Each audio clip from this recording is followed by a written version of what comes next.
вазорати иттилоъоти Эрон мегӯяд дар робита ба ҳамлаи маргбор ба паради низомӣ дар шаҳри Аҳвоз 22 нафар боздошт шуда. Хабаргузории Тасним аз қавли вазорати иттилоот овардааст ки аз боздоштшудаҳо силоҳу муҳимот ва ҷиҳози мухобирот мусодира гардид. Телевизиони давлатии Эрон афроди боздоштшударо бо чашмони баста ва рӯ ба девор намоиш дод. Рӯзи шанбе 22 сентябр силоҳбадастон ба тарафи паради низомӣ бахшида ба рӯзи оғози ҷанги Эрону Ироқ ҳамла карда 25 нафар ва аз ҷумла 12 узви сипоҳи инқилоби исломии Эронро ба қатл расонда.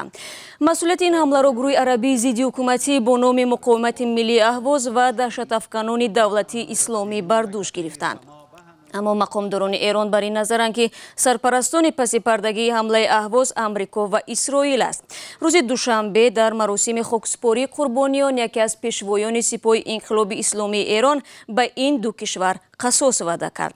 аммо вазири мудофиаи Амрико Ҷим Матис иттиҳомоти Эрон дар бораи даст доштани Амрико дар ҳамлаи маргбори паради низомии Аҳвозро беасос донист. ӯ рӯзи 24 сентябр дар Пентагон ба хабарнигорон ишора кард ки маъмурияти Амрико ва Дональд Трамп ҳамла ба паради низомиро маҳкум намудааст.